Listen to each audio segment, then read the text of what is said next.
enkola yaffe nate bwe mugitegera obulungi nate tuba tuyingiddewo ne bannaffe ba medical aid films batugamba nti food for life. Around the world, women are giving their babies the best start in life.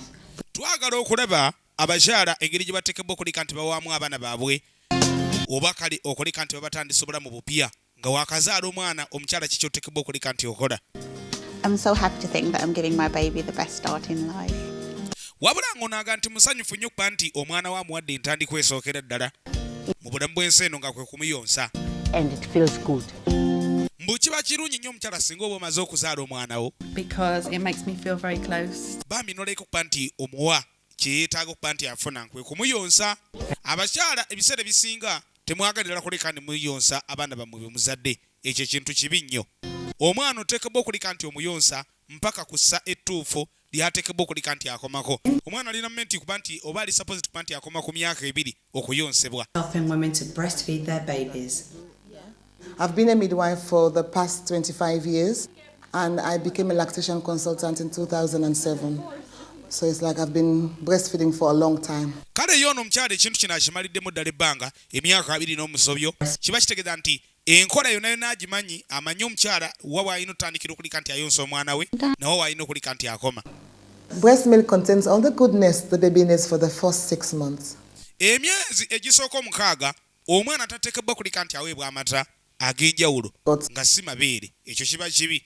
Omwana alina okulika nti aweebwa oyina muyonsa buyonsa. Kyenvudde gani abakyala ebiseera ebisinga temwagala kuyonsa baana. Bano banaffe bavuddeyo ne bakulaga nti omukyala yenna azadde omwana we omwana omukuuma nga mulamu nga talina birwadde byanjawulo bimusangiriza oba bimukwata oyina kulika nti omuyonsa mpaka ku ssa ettuufu lyoteekebwa okuba nti okomako okumuyonsa. Well comes through to the baby, so it's got everything. 3. If a breastfed infant does get ill, they'll recover more quickly because it contains antibodies, special substances passed on from the mother that protects your baby from infection. Jukirani ebbanga ly'omala nga toyonsa mwana naawe kennyini omukulu oyina okulika nti okosebwa. Ebbanga ly'omala nga toyonsa mwana kuba abamu ebiseera bisinga batera okwekwasa nze ndi mulwadde biki okuggyako ekintu kiri kimu kibawa omuntu yenna alina amagezi okuba nti tolina kuyonsa mwana singa oba ozuuliddwa nti oli mulwadde ow'akawuka kana aka siriimu awo oba tolina kulika nti oyonsa omwana kubanga kiyinza omuviirako obuzibu okuba naye afuna ekirwadde. Oluusi abaana babazaala balamu kale nga munnange tekyetaagisa kuba nti ate omuyonsa. Naye obanga oli mulamu nga tolina mutaana gwonna nga wakebererwa bulungi nnyo ng'olaba nga tolina buzibu yonsa omwana kuba kino kikufuula okubeera okulusegere nnyo n'omwana wo okusobola okulika nti munaye mwana akula akumanyiridde nga akumanyi nti yeggwe nnyina n'ebigwa mu kitinga ekyo. Kati ennyonsa y'omwana bagamba nti oba onooyonsa omwana oyina okakasa nti omusembereza ddala kumpi nnyo naawe ne wooli. Omwana musembeze bulungi awali ennywanto so si kuleka ne omuyonseza kabanga omwana ali eri gw'oli eno. The whole family because it's free. Kale neno family evayo nekulaga nti bo tebalina mutaano olw'ensonga nti kino bakikolako ngeri bateekebwa okuba nti bakikola. Omuzadde omusajja musanyufu so nga ate n'omuzadde omukyala naye musanyufu olw'ensonga nti beegattira wamu ne basobola okuba nti munnange buli kimu bakitambuza bulungi. Jjukira nti omukyala gy'okoma okulya obulungi gy'okoma okufuna amabeere amalungi. Breast milk does protect your baby from disease. Artificial milk doesn't. Wabula ngaga nti endwadde amata gano ag'ente gano bigemufuna kale n'ebiseera ebisinga tegayinza okulika ne galeetera omwana okufuna ebirwadde ebirala eby'enjawulo. Bw'oba onoomuyonsa nga onoomunywesa amata ago oyina omakinga sure nti akagundi mwoteeka akagundi kano akakebe mwoteeka amata oyina okuba nti okozezaako saako n'ennywanto. Powder or use dried ordinary milk powder as it's cheaper. Both options are dangerous because babies don't grow properly and can die. Kale nga bagamba nti senga okozesa amata gano aga bulijjo ate kibeera expensive gano ag'ente mulimu abakozesa ag'obuwunga nembeeramu abakozesa gano agali ordinary. Wabula nga ogenda maaso n'okulika nti okozesa amata ago engeri family gyebeera ennene kikuleetera okuba nti ate ofulumya ssente empitirivu kati kiba kibi. So nga omwana bw'omuyonsa gwe kennyini nnyina amuzaala n'omuyonsiza ddala amabeere gali omwana akula mugezi omwana akula mulungi omwana akula mu kugamba mulamu nga talina ttabbu yonna. Kyovula ababiwaza okuba nti mugenda maaso n'abaana okubawa amata gali gennyini gano agali ordinary ag'ente. Colostrum and it's rich in nutrients.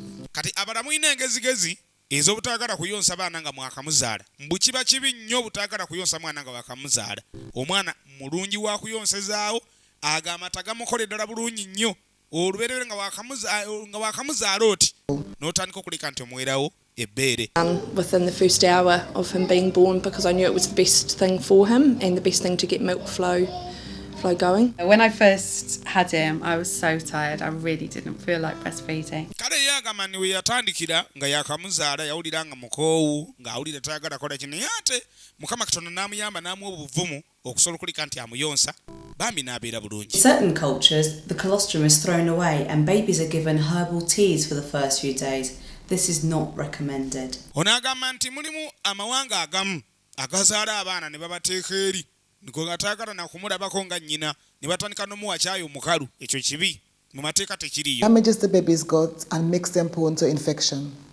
Ekyo nno kiviirako n'abaana okuleka nti balwalira ddala ne bafuna obuzibu nga bba abaana. Look at this image. Naganika soko tunulira ebifaananyi bino Wow.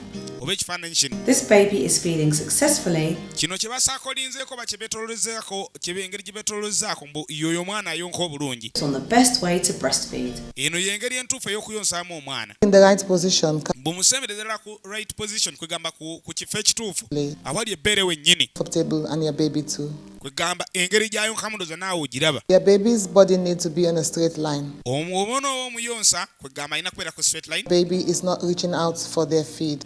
Nkakasa ntabeera wala nnyo na nnywanto. You with their nose, Musembeze okumpi. nipple. Ennyindo yeesembera okumpi n'ennipo oba n'ennywanto. Step 3. Wait for your baby to open their mouth really wide. Bw'osembeza ennywanto eno awali ennyindo omwana ono kimuleetera okuba nti ayasama aga nti kati linda omwana we ayasame. And the chin should be touching your breast. Alaga nti ekyo enkirina kuleka nti kisemberera kumpi n'ebbeere. When latched on, your baby's mouth will cover your nipple, and most of the dark area around your nipple will be covered too. Agamba nti omwana mukakasa nti omumwa gwonna gundi nipo oba ennywanto ebuliddeyo bulungi nnyo mu kamwa saako n'ekyo ekiddugavu ekiri ku bbeere lyo byonna byonna biteeka bukpa nti bibulirayo bulungi mu kamwa k'omwana awo alyoka ayonke ebbeere limubugaane era ogenda okola ng'afunye n'akabugumu. Do like a nipple sandwich. Omuyambako bw'oba okutta ebbeere notandika olinyiganyigawo kati wanongo anaayonka The baby, nipple to nose. mbuddira ennywanto It's you. ogiteeke ku nnyindo kati awo ng'etteeka omwana azuukuka amanya nti waliwo ekyokulya kasita oddira ennywanto eno n'ogiteeka ku nnyindo ye ng'etteeka omwana ateekebwa kuleka nti ayasama era bw'ayasama ekiddirira kuba kusika bbeere lino n'atandika okuba nti aliyonka obulungi ennyo. Relaxed, and it's nice to see you relax as well, shoulders down. Kigo kiba kirungi naawe nga amuzadde nga nakazadde w'eggwanga amuyonsa n'olirakisinga kwega nobeerawo nga wenna okkakkanye ng'oyonsa amakula go It's pain. gwe kikunyirizaawo kuba nti oyonsa omwana wo gw'ozadde. Important to persevere. My nipples bled when I began to breastfeed, but then I got help and everything started. Mulimu abamu First 2 to 3 abafuna obuzibu ku mabeere gaabwe weeks, oluusi ne kibaviirako n'okulika nti bakola ki bafuna amabwa naye ate ebiseera ebisinga omwana okuluma gw'omuzadde kuba mulimu abaana abaluma era ogenda okulira omuzadde akalumya omwana nonnuma n'otuuka n'omukuba oluyi omwana ekimukulumya kiri kimu ennywanto aba agikutte bubi nga tasika bbeere lino kuba nti limutuukako amata gali gatandisa okulika nti gavaamu jjukira amata gali mu buli kimu g'owa omwana mulimu sukaali mulimu ki buli kimu kyonna kyonna kibaamu gabamu akabugumu nga omanyi ekiriisa kyonna bwewandibadde okifuna. In fat, and this is what really helps your baby grow. Kale no kino kye kijja okuyambako omwana okulika nti akola obulungi. Baby has finished getting milk from the first breast. Shall we try any? Ayina kuleka ne munnanga afunirawo amabeere. Baby has finished one breast. Offer them the second breast. They might not want it, but let your baby decide. Yagambibwa aba amaliriza erisooka mukyuse omuteekeko ku lyokubiri. Ayinza okuba tayagala naye leka yeesalirewo kubeera aba tayagala ojja kola ng'alita. Omanya kikkuse. Producing lots of milk. Era ogenda okolamu n'ekiseka. Omanya buli kimu kyonna kyonna kiri bulungi ku sayidi ye. Breastfeeding is they worry they're not producing enough milk. What should you do if you're worried about your milk supply? It's quite natural for people to think that they don't have enough milk. I mean, that's one of the reasons why people give up. But to reassure you, I like to tell you that most mothers can breastfeed successfully and the babies will have enough milk. You've got enough milk to feed twins. Sometimes Nagambye yagani ebiseera ebisinga abakyala batera complaininga mbu tebalina mabeere bw'amabeere tegabamala eri omwana wabula naye kennyini omukyala oba oli obulungi tosobola gani ate amabeere gabuze osobola okuleka nti ofunira amabeere gali gennyininyini amatuufu n'omwana n'ayonka n'oba ng'osobola n'okuleka nti oyonsa n'abalongo so nga ate wazadde omu amakulu ng'amabeere gamalira ddala bulungi nnyo ng'omwana alinywa n'alekawo nalireke aliyonka n'alirekawo about how often their baby needs to be fed.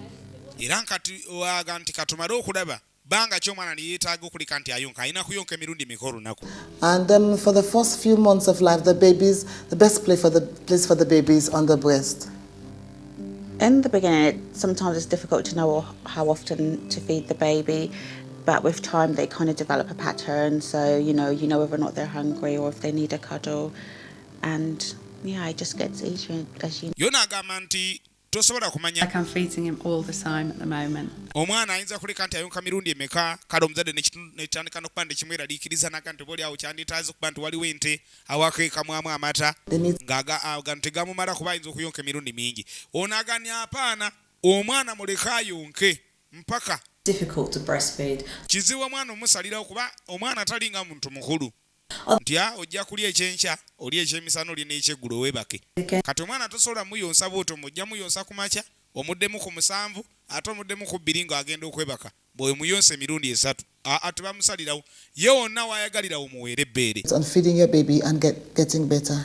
era agamba nti kiba kirungi nnyo mulimu abagamba nti ennywanto bakala ebbeere limuluma n'abiva nakabamu ne balwala n'ava ku kyokuyonsa jjukira nti bw'omala okuwona ate okuddako luba lutalo so newankubadde nti olwadde omwana muwe ebbeere awuute kikuleetera okuba nti omanyiira era naye kennyini okusobola okubeera obulungi kubanga ogenda obbawuliraga nti ebbeere lino omwana yaganye okuyonka biki nga gazimbye. At 4 months, my baby seemed so hungry I was tempted to give some baby food, but I just breastfed him and he continued to be fine. Ono yatendewalirwa Katonda atendewalirwe kali mbu omwana we yali aganye ng'alina omululu munnyiko nga alya nnyo n'ayagala aleke ng'atandika n'omuwa emmere wabula oluvannyuma Mukama n'amugumya n'asigala ng'akyamuwadde ebbeere mpaka n'abeera bulungi bwe naye yali ayagala kuliira kumukumu katono alabike nga munnanga amugoyera n'akawunga naye ng'ate mwana muto kaabulawo Katonda agoya akawunga amuwe kale nno kyetaagisa n'omutwala n'omuwa ne bamuteekamu ka vitamini bwe bityo. Crying in the night does not mean that your baby needs porridge or extra food. You just get to know your baby. If they're windy, you wean them. If they want to be fed, you feed them. Kale agamba nti omwana okaaba ekiro leka kulooza nti yeetaaga kumuwa mmere oba mata bukyayi nti omuwa ekyayi. Omwana wo oteekebwa okulika nti omuyiga mumanye bwe kiba nga kiseera kyaki oba kyakuyonka muwayonke. And why it's so good for you and your baby. It's no wonder that women around the world are breastfeeding. Don't be left behind. Be one of them. Yagandi bangi bayonsa era bawa obujulizi ku ngeri gye bayonsezaamu abaana. Leka kubeera mabega waabwe. Beegatteko leke ng'ogenda maaso n'okuba n'okola omulimu gwe gumu naawe oyonsa omwana wo kimuleetera okukula obulungi nga talina birwadde talina ki. I'm so happy to think that I'm giving my baby the best start in life. Oyo awa bujulizi nti musanyufu nnyo okuba nti omwana we amuweera ddala ekyokulya n'amuyonsa bulungi n'akuba nti obulamu amuweera ddala obulamu bwennyininyini obutandikirwako okubeera obulungi. Abalala bagamba okuyonsa omwana kiba kirungi nnyo kubanga aba akumanyiira nga ye. I can't imagine why women wouldn't breastfeed if they can. Kale nze bwegabye nnema n'oteebereza lwaki abakazi balemererwa okuyonsa abaana ng'ate balina obudde obubayonsa. Because it's just kind of me and Sophie kind of bonding, so buli omu bw'ato bwawo obujulizi bwe okuyonsa omwana kikuleetera okubeera okulusegere naye n'akumanyira n'agamba ono ye maama n'omuzadde kirina we kimuyambira so si mwana yekka wabula n'omuzadde kimuyamba. Kale no bannaffe bateebewaayo ne bagamba nti bateekebwa okulika nti bagenda maaso babayigirize engeri gye muyinza okulika nti mbeezaamu abaana bammwe nga mmwe abazadde abakyala.